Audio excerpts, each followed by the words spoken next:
우리 구약성경 에스라서 7장 1절부터 10절까지 우리 함께 읽어보도록 하겠습니다. 2일 후에 바사왕 에스라서 아직 덜 찾으셨습니까? 에스라서 제가 혹시 다른 데를 말했나요?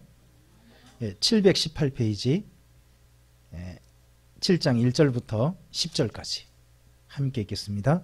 2일 후에 바사왕 아닥사스다가 왕위에 있을 때에 에스라라 하는 자가 있느니라. 그는 스라야의 아들이요 아사라의 손자요 힐기야의 증손이요 살룸의 현손이요 사독의 5대 손이요 아히두베의 6대 손이요 아마랴의 7대 손이요 아사라의 8대 손이요 무라요스의 9대 손이요 스라히야의 10대 손이요 우시엘의 11대 손이요 붓기의 12대 손이요 아비수아의 13대 손이요 비느아스의 14대 손이요 엘르아살의 15대 손이요 대제사장 아론의 16대 손이라.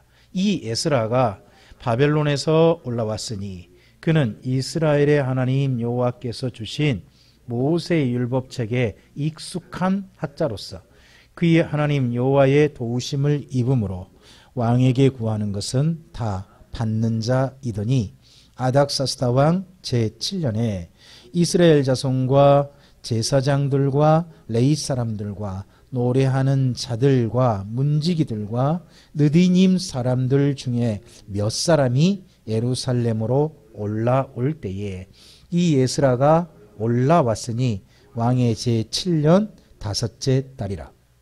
첫째 달 초하루에 바벨론에서 길을 떠났고 하나님의 선한 손에 도우심을 입어 다섯째 달 초하루에 예루살렘에 이르니라.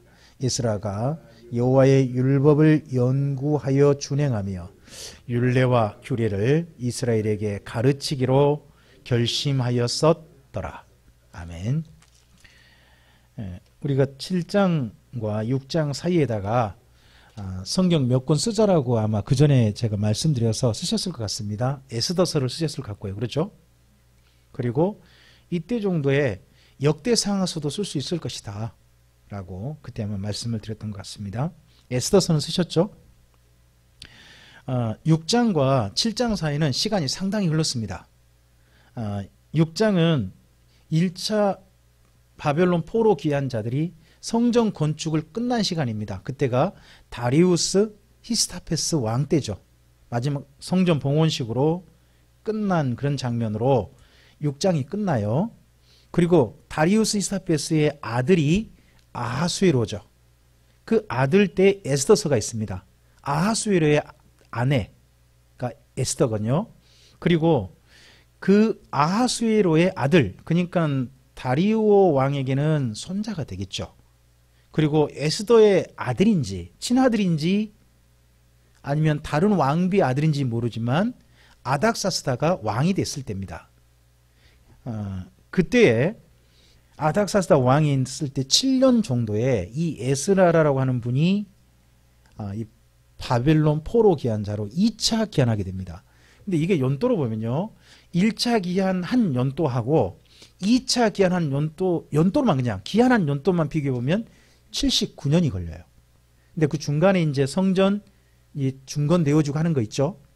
그런 일이 있고 난 다음에도 시간이 적어도 56년 이상 시간이 소요가 돼요. 그러니까 6장과 7장은 제법 시간이 많이 흐른 거죠. 그러고 난 다음에 이 에스라가 올라오는데 7장을 쓰신 분이 에스라가 아닌 것처럼 글을 쓰고 있죠.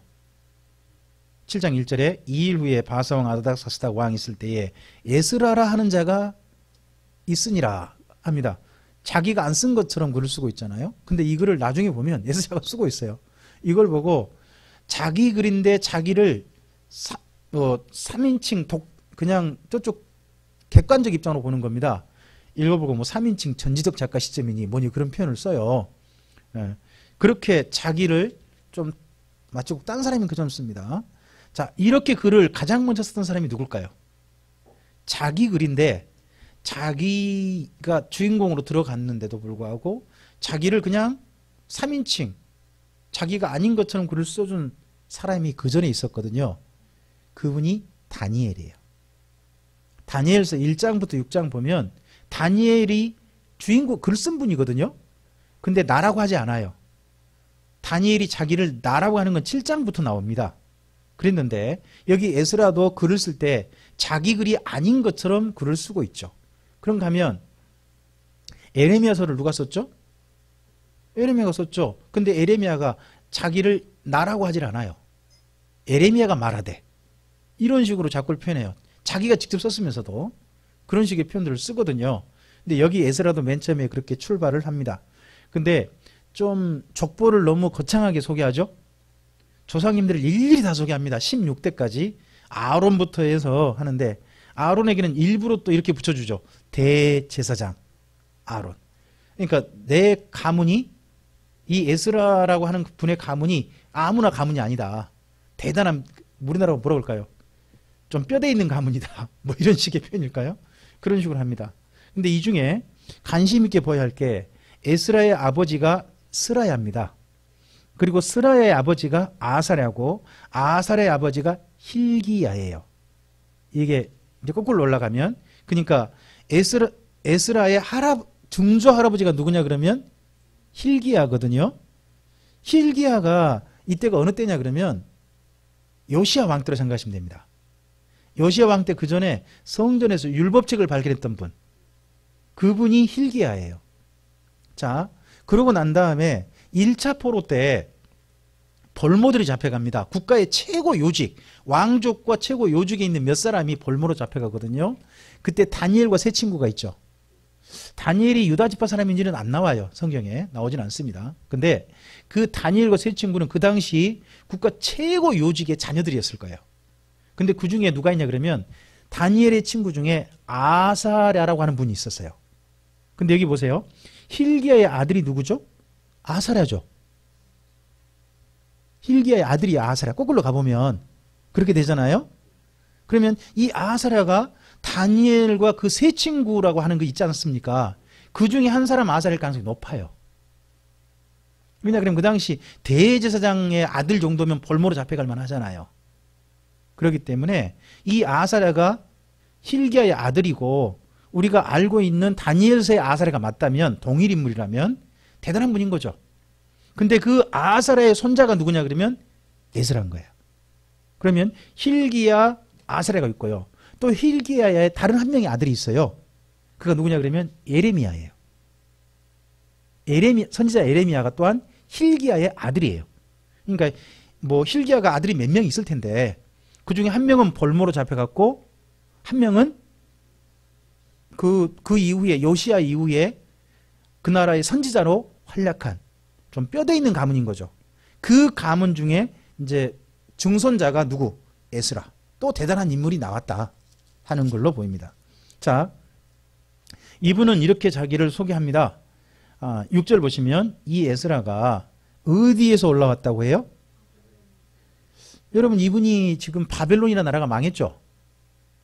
다 망해버렸잖아요. 망했으면 우리 같으면 어느 나라에서 왔다고 말할 수 있을까요? 바사에서 왔다 이렇게 할 수도 있잖아요. 그런데 이분이 계속해서 바벨론에서 왔다고 돼 있어요. 글로 봐서는 이 에스라라고 하는 분이 주 거주지 있지 않습니까? 페르시아가 다스리는 여러 그 나라들이 있는데 그 중에서 주 거주지가 아마도 바벨론이었을 겁니다. 출발지가 또 바벨론이라는 지방이었을 것이고, 그러니까 페르시아 중에 바벨론이라는 지방에서 출발한 걸로 우리가 좀 이해해 볼 수 있습니다. 그 바벨론에서 올라왔는데 그에 대해 소개할 때 두 가지가 보이셔야 됩니다. 첫째는 이 에스라가 앞서서 아론의 후손이죠. 아론의 후손이잖아요. 그럼 후손이면 당연히 30살 되면 당연하게 직분을 갖습니다. 그게 뭐죠? 네, 제사장이라는 소리입니다. 이분은 당연직 제사장인데 거기다가 6절 보시면 하나가 더 있는 거죠. 제사장인데 뭐예요? 학자예요. 학자. 율법에 익숙한 학자. 이 학자란 말이 나중에 뭐가 되냐 그러면 랍비가 돼요. 사실 랍비라는 말의 첫 출발 언어가 이 학자란 말입니다. 나중에 이 학자란 말이 예수님 때 선생님이란 말로 쓰이게 됩니다. 첫 출발인 거죠. 그래서요 유대교는요 첫 번째 랍비, 첫 번째 학자를 누구로 꼽냐 그러면 유대교의 시조를 에스라로 꼽아요. 그래서 유대교는 유대교의 시조를 에스라로 뽑고 최고 존경할 만한 3대 랍비, 3대 선생님, 3대 학자를 꼽는데 그중에 당연 으뜸으로 에스라를 꼽습니다. 그런 분이 여기 에스라입니다. 그러니까 에스라는 제사장이자 또한 정말 요즘 말은 뭐랄까요? 신학 박사? 막 이런 정도 분인 겁니다. 대단한 직임을 가지고 있죠. 그리고 그분은 자기 이름을 뭐라 그럴까? 풀어서 쓰는 걸 굉장히 좋아했던 것 같습니다. 거기 보시면 그의 하나님 여호와의 도우심을 입음으로 왕에게 구하는 것은 다 받는 자였답니다. 근데 이렇게 보면 그의 하나님 여호와의 도우심을 입음으로 이 말이 에스라거든요. 에스라란 말이 여호와께서 도우셨다. 그런 말이거든요. 그러니까 자기 이름을 풀어서 어떤 일이 하나님의 뜻대로 이루어질 때마다 뭐라고 하는 거예요? 자기 이름대로 하나님이 도우셨다. 자기 이름대로 도우셨다 하고 자꾸 이야기하는 거죠. 우리 아이들한테 그 이름을 줄 때 있지 않습니까? 너의 평생 하나님께서 이렇게 도와주시길 바란다. 평생 하나님께서 이렇게 해주시길 바란다. 라고 해서 그 아이가 우리 이제 후손들이 이제 이야기할 때 자기 지나온 경험을 어떤 간증할 때 자기 이름을 이용해서 간증할 수도 있겠죠. 만약에 이제 그런다면, 그렇죠? 가령 우리 집에 송종이가 간증한다 그러면 하나님께서 저를 이 땅에 거룩한 씨앗으로 사용해 주셨습니다. 이렇게 그렇게도 이제 된다면 그런 분이 바로 여기 에스라인 거죠. 근데 그거는 대단한 위세인 게 봅니다. 왕에게 구하는 건 다 받는 자다. 이게 아무나 할 수 있는 게 아니잖아요. 왕에게 그 당시 페르시아 대황제에게 구하는 것만 다 받는다. 절대적인 신임을 받는 사람이라는 뜻이잖아요. 그럼 세 가지가 보입니다. 이분은 첫째, 제사장입니다. 두 번째, 율법의 학자입니다. 그리고 뿐만 아니라 그 당시 페르시아에서 대단한 권력을 가진 사람이었다 하고 자기를 세 가지로 소개하는 게 보입니다. 근데 그분이 자기 혼자만 온 게 아니라 아닥사스다 왕 제7년에 몇 명과 함께 올랐다고 되어 있죠. 거기 7절에 몇 사람 이렇게 되어 있지 않습니까? 그 몇 사람이 1446명 플러스 알파입니다. 그러니까 기본적으로 몇 사람이 있는데 1400명이 넘는 거죠. 그러니까 우리 같은 몇 사람 그러면 몇 명 정도로 딱 머릿속에 떠오르세요? 10명, 보통 그렇게 되잖아요. 10명 미만. 5명 미만 이렇게 될 수도 있고. 근데 이분은 몇 사람 그런데 1000명 단위가 넘어가 버리는 거죠. 그러니까 좀 이거 보면 과장법, 가소법이 심한 그 유대인들의 특성이 보입니다. 나중에 자기가 몇 날 금식했다는 사람이 나옵니다. 이분 따라서. 이분 제자 그 말을 해요. 근데 몇 날이 4개월 금식한 거예요.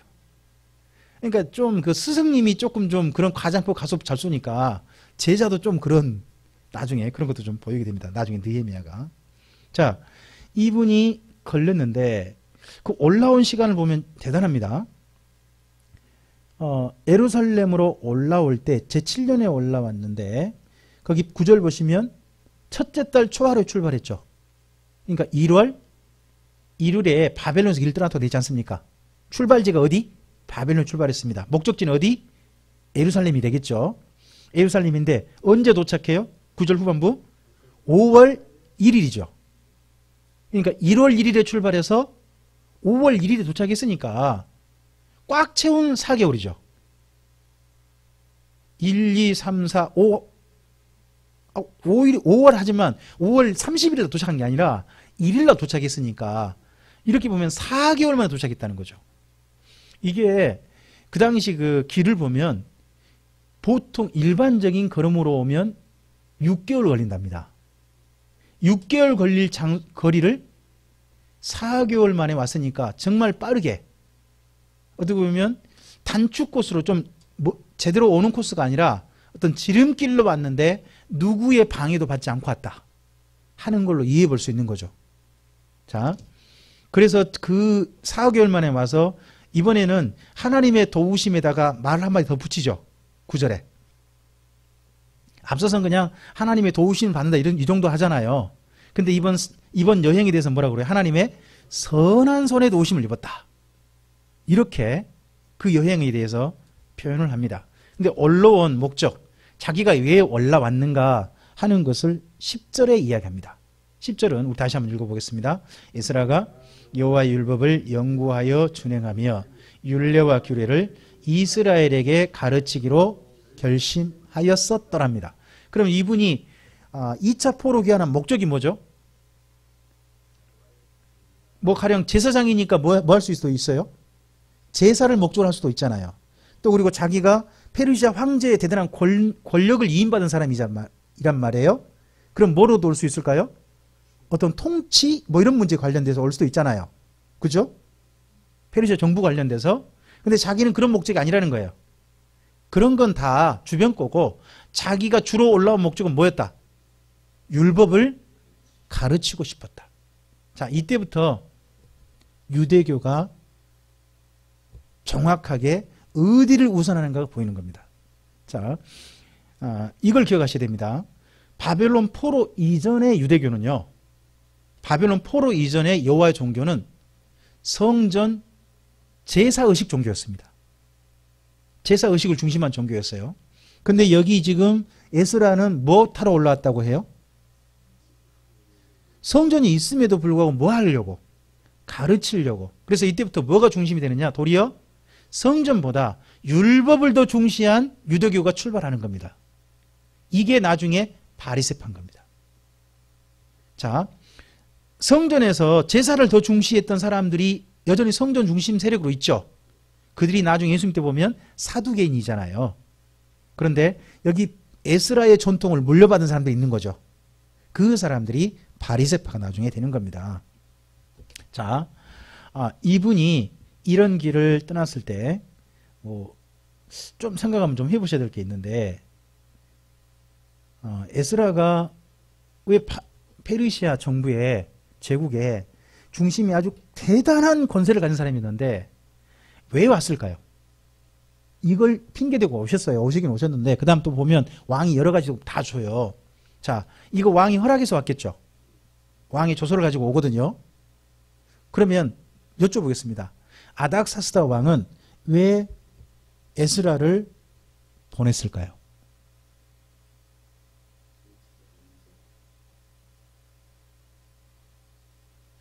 저는 이렇게 보였습니다. 에스라를 은퇴시킨 겁니다. 페르시아 정부에 그동안 그 왕의 선생님이셨습니다. 왕의 선생님이고 왕의 자문관, 최고 법률 고문이었어요. 연세도 있는 분이에요. 근데 그런 분을 그분이 원함을 따라서 어디로? 바벨론에 사는 게 아니라 어디로? 예루살렘에 보냈거든요. 그러면 저는 여기 11절 이하의 그 왕의 조서는 뭐냐 그러면 은퇴한 에스라에 대한 어떻게 보면 예우? 그분에 대한 이런 예우를 좀 해줘라. 은퇴했지만 최고 그 왕의 선생님이니까 하는 걸로 좀 보이는 겁니다. 저는 그래서요, 에스라라는 분을 소개할 때 뭘로 소개하고 싶냐 그러면 은퇴한 분들의 모델. 그전 현직에 있다가 이제 은퇴한 분들 있지 않습니까? 은퇴한 분들이 한번 좀 모델로 볼 만한 분이 저는 에스라라 보이는 겁니다. 저는 교회 사역에서 열심히 사역하신 분들 있잖아요. 우리나라도 이제 이제 은퇴란 게 나오잖아요. 뭐 은퇴 권사니, 은퇴 장로, 은퇴 안수집사 뭐 이런 식으로 나오잖아요. 근데 그렇게 교회 사역에서 은퇴하시면 꼭 뒷방 늘리게 되거든요. 목사님은 은퇴했으니까 목회는 그만두셔야 되잖아요. 근데 그렇게 은퇴하더라도 한 가지는 계속했으면 좋겠어요. 여기 보세요. 은퇴한 에스라가 하는 게 뭐예요? 율법을 가르치는 거잖아요. 또 참고할 게 보였어요. 이분이 왜 이런 결심을 하겠는가 보면요, 이게 아무래도 사무엘의 은퇴와 관련된 것 같거든요. 사무엘이 은퇴할 때 자기가 두 가지 하겠대요. 이 나라를, 사울왕과 이 나라를 위해서 기도하겠다. 첫째 그걸 이야기해요. 하나 더 해요. 너희가 올바른 길을 가는 것을 가르치는 것을 멈추지 않겠다. 이렇게 이야기해요. 그러니까 은퇴하고 난 다음에 그는 사사일은 은퇴한 거죠. 은퇴했지만 여전히 기도하는 것과 뭐를 위해서 또한 가르치는 걸 계속 하겠다 하거든요. 근데 이분도 가르친 일을 하잖아요. 저는 우리 참빛교회 모든 성도님들이 언젠가는 은퇴하실 거잖아요. 은퇴하시고 난 다음에도 좀 오래 사시기 바랍니다. 하시되 그때 무슨 일을 하실 거예요?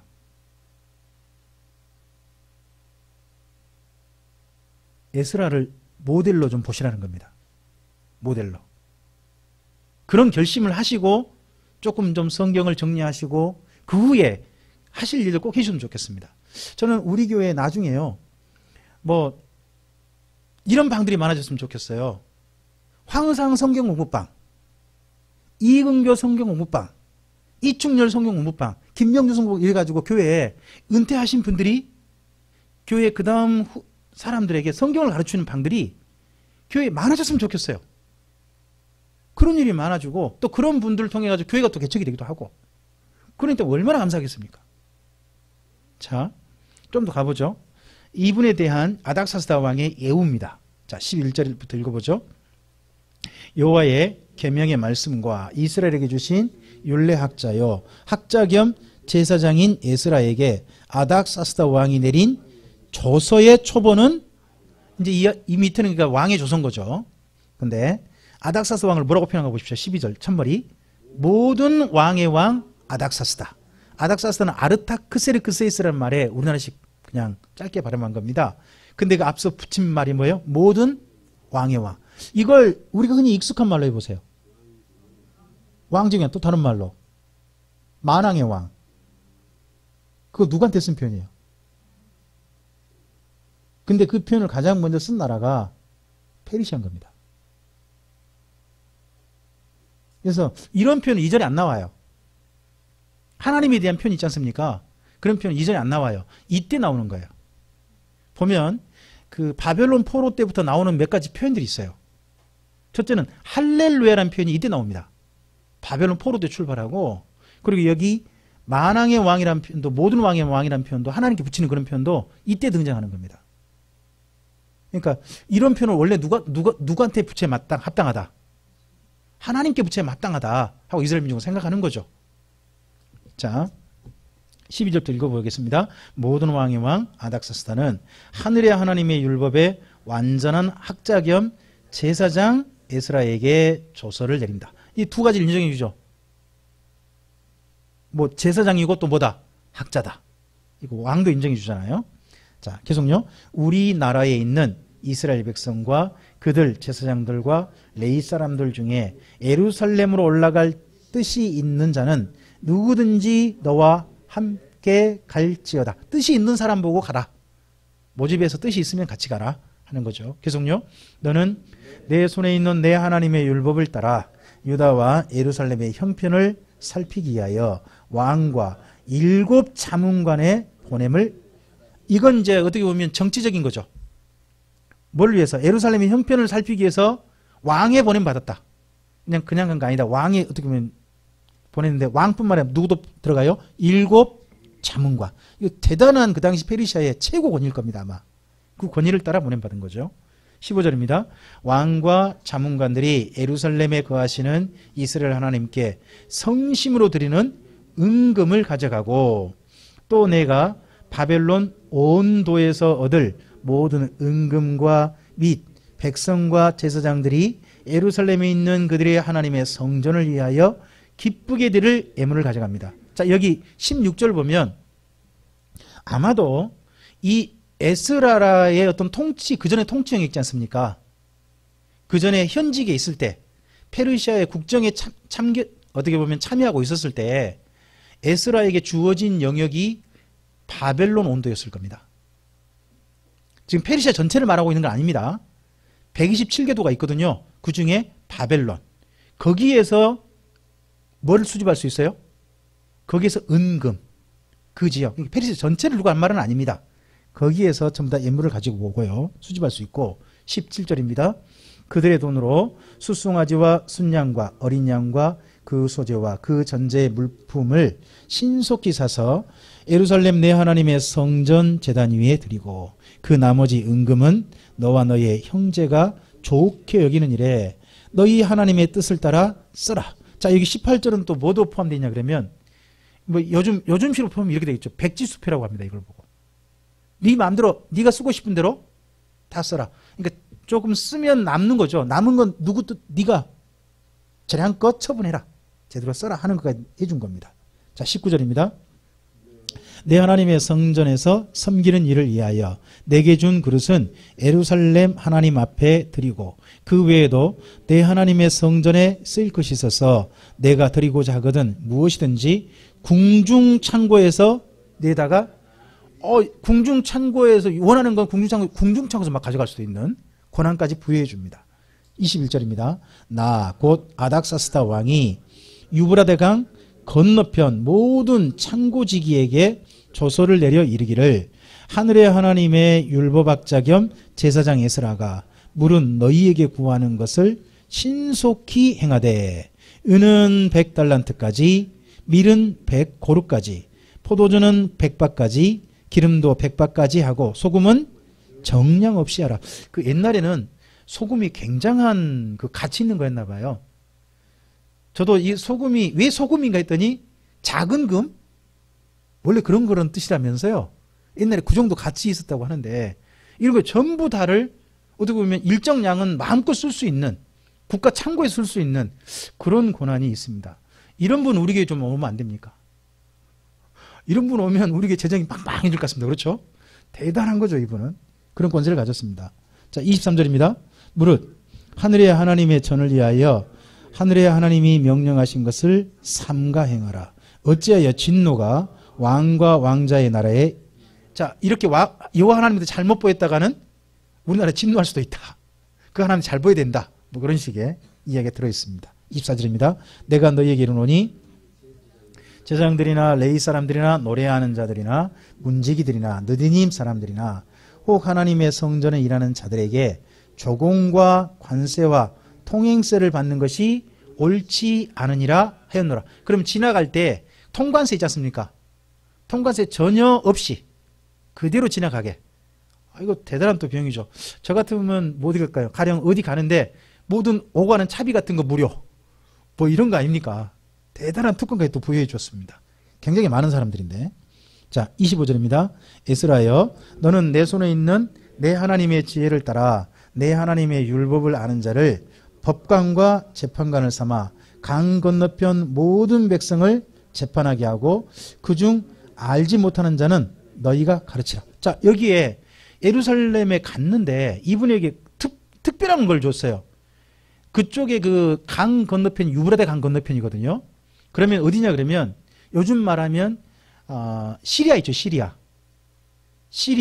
이스라엘, 뭐 요르단 이쪽 지역 있지 않습니까? 이쪽 지역에다가 재판관을 임명할 수 있어요. 또 각 지역이 국가적 재판을 해야 되는데 잘 모르잖아요. 그러면 그 재판을 사람들을 수집해 모아가지고 가르칠 책임이 누구에게?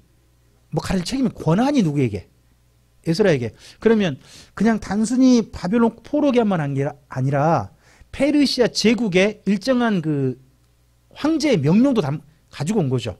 그 일을 하기 위해서. 뿐만 아니라 특별한 또 권세가 부여받았습니다.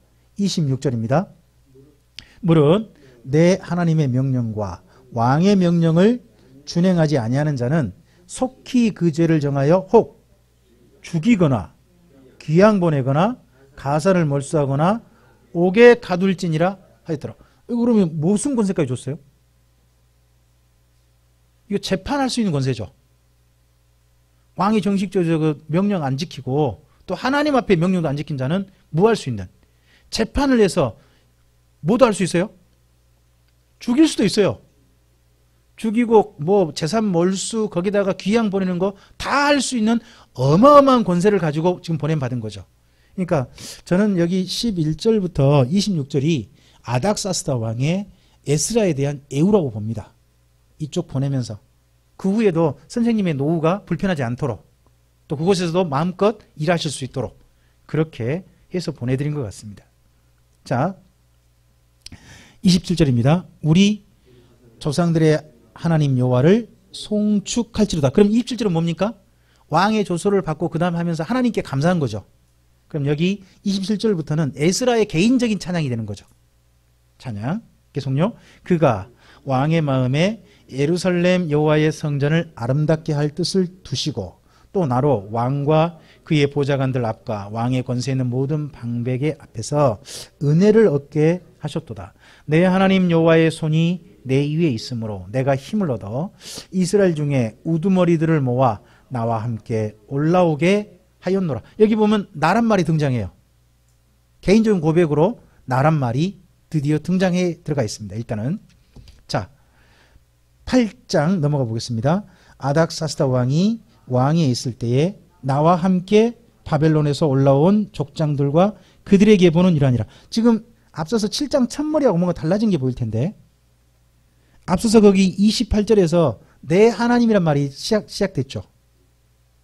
에스라가 아니라 뭐라고요? 그냥 내 하나님이었어요. 그러니까 이 8장부터는 에스라와 함께하는 그런 말이 없어요. 그냥 누구? 나라는 말로 그냥 가버리고 있습니다. 근데 올라온 장소가 보이죠? 또 페르시아로 그러지 않습니다. 어디에서 올라왔다? 바벨론에서 올라왔다가 있습니다.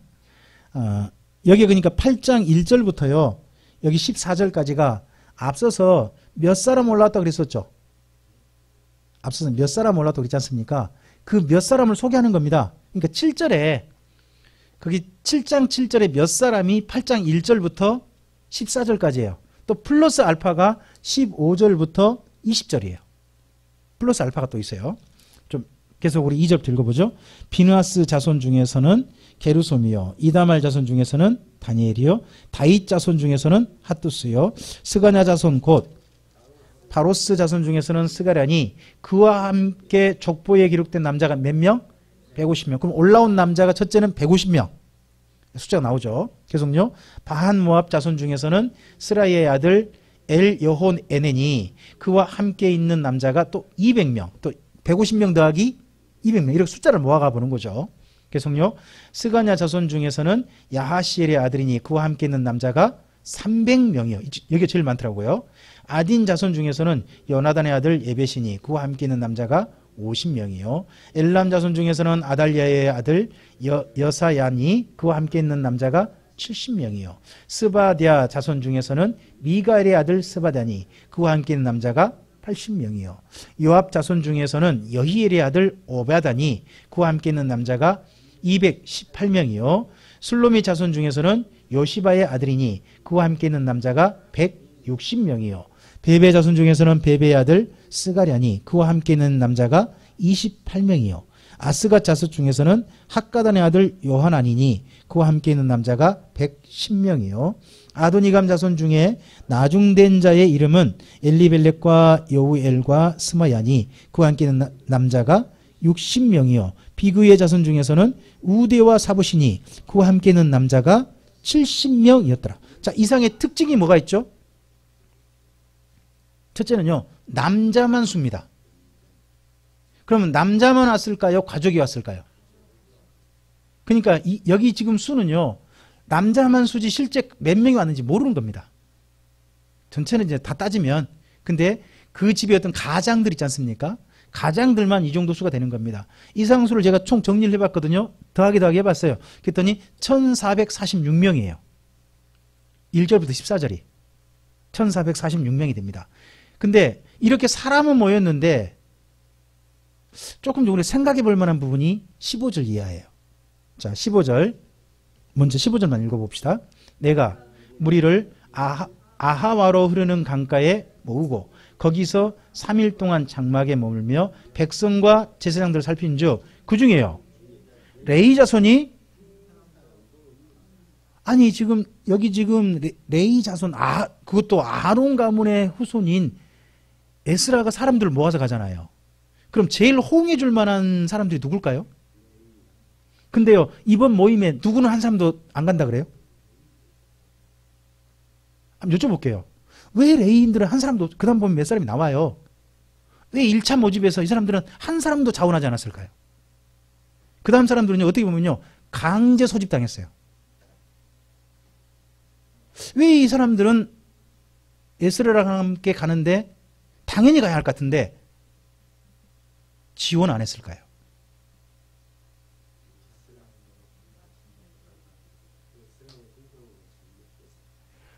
아마도, 그러니까 저도 좀 비슷한데요.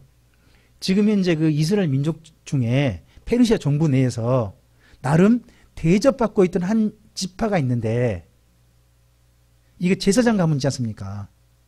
그쪽 레위 지파 사람들은 특별한 대우를 받고 있지 않나 싶어요. 그러면 이 사람들은 예루살렘 가서 자기한테 좋은 일이 있을까요? 누릴 것 없고 가면 새로 개척해야 되고 맨 땅 헤딩이 다시 출발해야 되고 땅도 새로 일궈야 되고 여러 가지가 불편한 거죠. 그러다 보니까 아마도 레위 사람들은 안 가려고 하는 겁니다. 사실 우리가 어디 가자 그러면 어디 좀 고생하러 가자 그러면 누가 고생하러 갑니까? 다르게 말하면 어떤 사람은 고생 안 하러 가려고 합니까?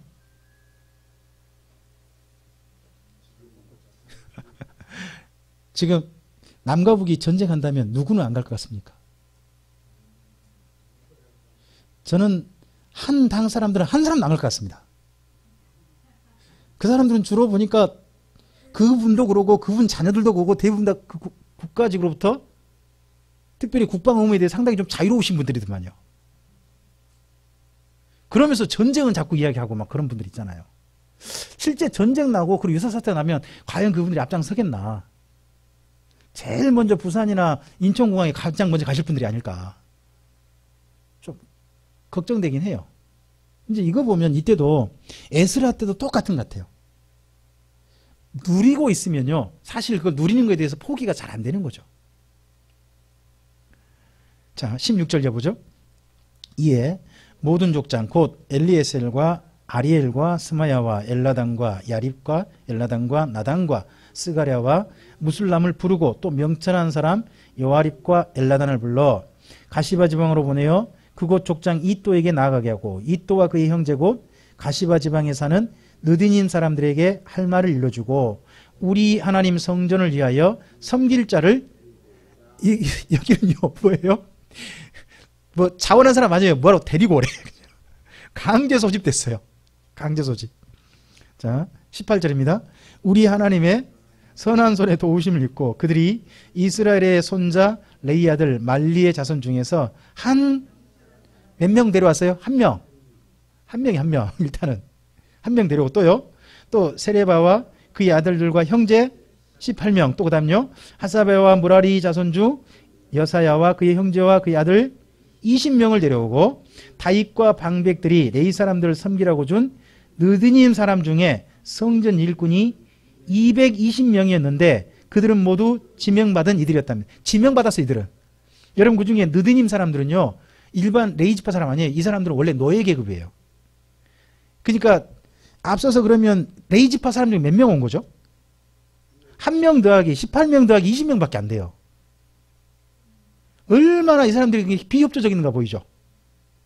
그 앞서 있는 사람과 비교해보면 진짜 비협조적이다는 보여요. 자기들은 안 가고 대신에 누구만 많이 보내준 거예요? 노예들만. 노예겠지만 많이 보내준 거죠. 자, 21절입니다. 그때에 내가 아하와 강가에서 금식을 선포하고 우리 하나님 앞에서 스스로 겸비하여 우리와 우리 어린이와 모든 소유를 위하여 평탄한 길을 그에게 강구했습니다. 자, 그럼 그 속에 누구도 포함되어 있는 게 뭐예요? 우린 어린아이. 여기 숫자에 들어가지 않은 어린아이도 있는 거죠. 그럼 어린아이가 있으면 당연히 누가 있겠어요? 엄마도 있지. 그러니까 앞서 있는 사람들은 남자만 수고 실제는 가족도 있다 하는 것도 이해한다면 숫자가 사실 1400명대가 아닌 거죠. 1400명이 넘는 가장들이니까 제법 상당히 많은 수가 이때도 올랐다 하는 걸로 우리가 좀 이해해 볼 수 있는 것 같습니다. 자, 이들을 위해서 강구했는데 22절입니다.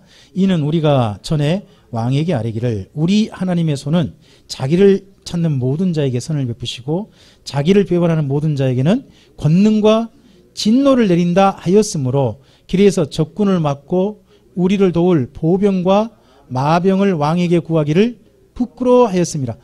자, 이때 그러면 이 2차 포로기한 때 없는 게 보여요. 네, 군대가 없어요. 왜 군대가 없어요?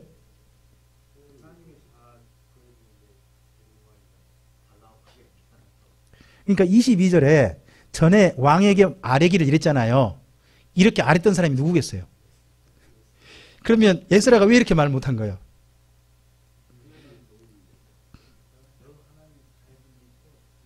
저는 이렇게 생각해요. 뒤에 부끄러워했다 그러잖아요. 자존심이에요. 선생님의 자존심이라 이게. 하나님이 도우신다고 했는데 왕한테 하나님이 도우신다 그래놓고는 뭘 달래요? 군대를 달라 그러면 왕이 뭐라고 생각했어요? 뭐 하나님 다 도우신다며. 그럼 뭐 결국 내가 다 도우는 거구만. 뭐 이렇게 생각할 수도 있지 않나. 그래가지고 그게 부끄럽다는 거죠. 보면 다 조금 좀 이름이 있다 하는 분들은 자존심이 다 있어요. 그러죠. 좀 부끄럽다는 겁니다. 그래서 이러니까 자기들만 가야 되니까 더 걱정스러운 거죠. 그러니까 금식까지 선포하기도 한 거죠. 그래서 23절입니다. 그러므로 우리가 이를 위하여 금식하며 우리 하나님께 간구하였더니 그의 응낙하심을 입었다는 겁니다. 4개월 만에 도착했는데 아무 탈 없이 예루살렘 도착했으니까 정말 하나님이 도우신 거죠. 아무 군대도 없는데도 불구하고 무사히 도착했으니까요. 자, 계속요. 그때 내가 제사장의 우두머리들 중 12명 곧 세레바와 하사바와 그의 형제 10명을 따로 세우고 그들에게 왕과 모사들과 방백들과 또 그곳에 있는 이스라엘 무리가 우리 하나님의 성전을 위하여 드린 은과 금과 그릇들을 달아서 주었으니 내가 달아서 그들 손에 준 것은 은이 650달란트요 은그릇이 100달란트요 금이 100달란트며 또 금잔이 20개라 그 무게는 1000다리기요 또 아름답고 빛나 금같이 보배로운 놋그릇이 2개라 내가 그들에게 이르되 너희는 여호와께 거룩한 자여 이 그릇들도 거룩하고 그 은과 금은 너희 조상들의 하나님 여호와께 즐거이 드린 예물이니 너희는 예루살렘 여호와의 성전 골방에 이르러 제사장들과 레위 사람의 우두머리들과 이스라엘 족장들 앞에서 이 그릇을 달기까지 삼가 지키라. 그러니까 이 여행 중에 특별히 몇 사람을 뽑아가지고 왕이 바친 예물 또 뭐 그 앞서서 뭐 7 자문관이 뭐 바친 예물 이런 거 있지 않습니까? 그런 예물들은 뭐예요? 너희가 이거 끝까지 책임지고 예루살렘까지 이동하는 책임자를 둔 거죠. 근데 책임자가 다 누구예요? 제사장들에게. 이들에게 주어졌습니다. 그럼 오늘 같은 뭐죠? 교회로 말하면 회계집사 세운 거죠. 회계집사 세워서 그분들을 맡아 한 겁니다. 또 이걸 나중에 한 분이 따라합니다. 신약성경에서 그분이 바울이었습니다. 바울이 예루살렘에 연보할 때 자기가 가져가는 게 아닙니다. 반드시 교회 책임자 사람을 세워가지고 그 사람 본 앞에서 달고 그 사람과 함께 예루살렘 가서 전달하고 하는 것도 다 있었습니다. 철저하게 회계를 정리하게 한 거죠. 자, 30절입니다. 이에 제사장들과 레위 사람들이 은과 금과 그릇을 예루살렘 우리 하나님 성전으로 가져가려 하여 그 무게대로 책임지고 전달할 자들이 중간 책임자가 있었습니다. 자, 그리고 31절입니다. 첫째 달 12일에 우리가 아하와 강을 떠나 예루살렘으로 갈세 합니다. 잠깐 멈춰보세요. 앞서서 7장에서 며칠 날 바벨론에서 떠났다고 했죠? 첫째 달 1일이었잖아요. 근데 여기 보니까 아하 강가에서 며칠이에요? 그러면 그 사이 무슨 일이 있는 거예요? 한 11일 보낸 거잖아요. 아, 금식도 했고 또 뭐도 했어요? 그 몇 사람 강제로 소환 뭐 이런 거 다 하는 시간이 며칠 정도? 한 12일이에요. 여기 아하와 강이 나오고 한데 아하와 그러면 우리는 모르죠. 아하와 강이 어디 돼? 전혀 모르죠. 근데 이게요, 전부 다 유브라데 강의 일정한 지역 이름이에요. 저는 잘 모르는데 여기 지금 그 담양 쪽에 흐르는 낙동강 있지 않습니까? 담양 쪽에서 뭐라고 부르나요?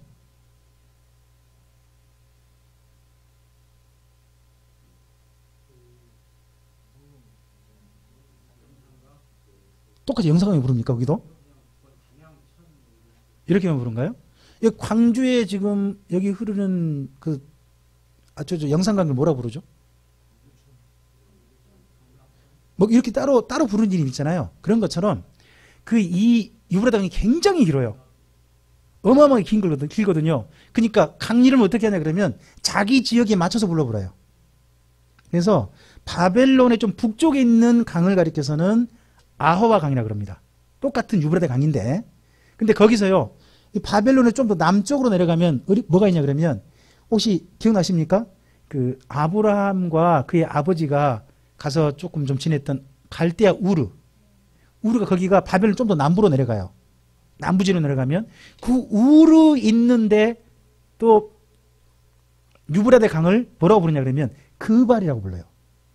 그발강. 이제 에스겔서라도 이런 거 읽어보면 그발강가 이런 말이 나와요. 그 전부 다 뭐냐 그러면 유브라데 강인 거예요. 강인데 지역에 따라서 이름이 각각 좀 다른 거예요. 근데 여기는 그 바벨론 좀 북쪽이에요. 북쪽이면 어디 가깝냐 그러면 가나안 땅에 가까워요. 그쪽에서 사람들을 모집한 겁니다. 자, 계속 좀 떠나보죠. 떠나 예루살렘으로 갈새 우리 하나님의 손이 우리를 도우사. 이분이 계속해서 자기 이름을 굉장히 많이 사용한 게 보입니다. 계속요. 대적과 길에 매복한 자의 손에서, 그러니까 지나올 때 매복이라든지 대적 이런 사람들, 뭐 산적 이런 사람을 한 사람도 안 만난 거죠. 그렇게 왔다는 거죠. 계속요. 이에 예루살렘에 이르러 거기서 3일간 머물고, 그러면 며칠 쉰 거예요? 3일, 여행길에 한 3일 좀 쉬었던 거죠. 계속요. 제4일에 우리 하나님의 성전에 은과 금과 그릇을 달아서 제사장 우리아의 아들 무레못의 손에 넘기니 비느하스의 아들 엘르아살과 레이 사람 예수아의 아들 요사박과 빈누이의 아들 노야다가 함께 있어 모든 것을 세고 달아보고 그 무게의 총량을 그때, 그러니까 뭐 가져온 것 중에 각 가족이 개인적으로 가져온 것은 상관없는데 하나님의 성전에 바친 예물 있지 않습니까? 예물은 따로 바치는 게 며칠 만에 했어요? 3일. 자, 이걸 나중에 따라해요. 스승님이 며칠 쉬고 바로 일해요? 3일 하잖아요. 제자도 나중에 오거든요. 3차로. 제자는 며칠 쉬고 바로 일할까요? 제자도 똑같이 3일 쉬고 바로 일해요. 그러니까 저는 느헤미야가 일을 뭐 두고 쉬지 못하는데 그게 누구한테 배운 거겠느냐? 아마도 저는 에스라에게 배운 거라 봅니다. 이분도 지금 3일 만에 바로 일하잖아요. 그런 게 좀 더 쉬고 할 수도 있는데 이렇게 하는 게 좀 보입니다. 자, 35절 이하입니다. 사로잡혔던 자의 자손 곧 이방에서 돌아온 자들이 이스라엘의 하나님께 번제를 드렸는데 이스라엘 전체를 위한 수송아지가 12마리요. 또 순양이 96마리요. 어린 양이 77마리요. 또 속죄소의 순염소가 12마리니 모두 여호와께 드린 번제물이라. 우리가 또 왕의 조서를 왕의 총독들과 유브라데강 건너편 총독들에게 넘겨주매 그들이 백성과 하나님의 성전을 도왔느니라. 이렇게 해서 에스라의 기한이 1차 이루어집니다. 자, 그 후에 에스라가 지금 무슨 일 때문에 이렇게 돌아왔죠? 가르치려고 돌아왔죠. 그러니까 지금까지 가르치려고 돌아왔는데 가르친 건 없어요. 돌아온 까지는 장음하게 아주 좀 세세하게 기록해서 여기까지 지금 하고 있는 겁니다. 이렇게 돌아온 분이 정말 일을 제대로 했는가 하는 내용은 9장부터 살펴가게 되겠죠. 그 부분은 다음 시간에 보자고요. 다음 시간에 보되 오늘 여기까지 내용 속에 몇 개를 좀 우리는 좀 봐야 할 것 같습니다. 첫째, 저는 은퇴한 에스라로 봤거든요. 그럼 우리도 은퇴하고 난 다음에 나는 무슨 일을 할 것인가? 내 인생을 은퇴하고 난 다음에 특히 하나님의 일에 이제 현직에 또는 어떤 내 실제 일했던 일에서 물러나고 난 다음에 나는 그 후의 인생을 어떻게 살 것인가 하는 계획들이 좀 있었으면 좋겠어요. 우리나라가 벌써 뭐라 그럴까요? 저는 100세까지 갈지 모르지만 100세 시대라 그러잖아요. 그럼 은퇴하고 난 다음에도 상당히 오래 간다는 거잖아요. 그래가지고 뭐 국민연금도 내는 나이 좀 더 좀 늘리자는 이런 말도 나오고 또 심지어 은퇴 나이도 좀 뒤로 미루자는 이야기도 나오고 자꾸 우리나라 그런 시점이 되고 있잖아요. 그러면 그만큼 은퇴 후에 굉장히 오랜 시간을 살아있다는 거 아닙니까? 그렇다면 이제는 우리가 은퇴 후에 어떤 인생을 살 것인가를 좀 준비해야 할 때가 되다고 봅니다. 이제는 그냥 살 게 아니라 그런 것의 모범으로 저는 에스라서를 이 에스라를 좀 보셨으면 좋겠습니다. 그리고 거기 8장에 그 8절 그 15절 이하에서 조금 좀 이미 살고 있는 이 레위 자손에 조금 전혀 협조하지 않았던 모습들, 이것도 우리가 한 번쯤은 좀 기억해 봤으면 좋겠고, 그리고 그 다음에 우리도요 그래도 예수 믿는 사람답게 자존심은 좀 있어야 될 거 아니겠습니까? 에스라만 자존심이 있어야 되는 거 아니잖아요. 우리도 뭔가 좀 자존심이 있어야 될 거 아니겠습니까? 그럼 우리가 지켜야 될 자존심은 뭘까? 하는 것도 좀 한 번쯤은 생각해 보시고, 그리고 이분은 자기 이름대로 사역을 합니다. 우리 평생에 하나님의 하셨던 일들에 대해서 간증하고 하나님 이렇게 하셨다 할 때 우리는 어떤 말을 반복해서 하나님이 도우셨다, 하나님 여기까지 이렇게 하셨다 라고 이야기할 것입니까? 한번 우리식의 표현들도 하나 정도는, 우리 단골 멘트도 좀 만들어 봤으면 좋겠습니다. 그래서 우리 인생의 이야기도 하나님 안에서 아름답게 잘 만들어가서 우리 인생의 일을 여기까지 하나님 이루셨다 할 수 있는 우리들이 되길 바라고, 그리고 분명히 좀 있었으면 좋겠습니다. 분명한 결심이 하나 있었으면 좋겠습니다. 에스라가 예루살렘에 오는 수많은 일들이 있지만 그에겐 분명한 한 가지 결심이 있었습니다. 나는 율법을 가르치겠다. 그렇다면 우리에게도 우리가 참빛교회에 있는 이유, 또는 우리가 우리 삶의 자리에 있는 이유, 거기에 대한 분명한 결심과 이유가 있었으면 좋겠습니다. 그것이 우리 삶의 이유가 되어져서 걸어가는 우리의 어떤 인생길 되기를 바랍니다. 기도하겠습니다. 주님 감사합니다. 함께 주의 말씀을 드렸습니다. 오늘 에스라가 2차 포로 귀환을 하면서 여러 명과 함께 예루살렘에 도착한 걸 봅니다. 그 후에 어떤 일이 벌어졌는가는 이제 다음에 봐야 되겠지만, 여기까지 에스라가 기록해준 이야기를 통해서 우리가 좀 생각해 볼 만한 것들이 참 많습니다.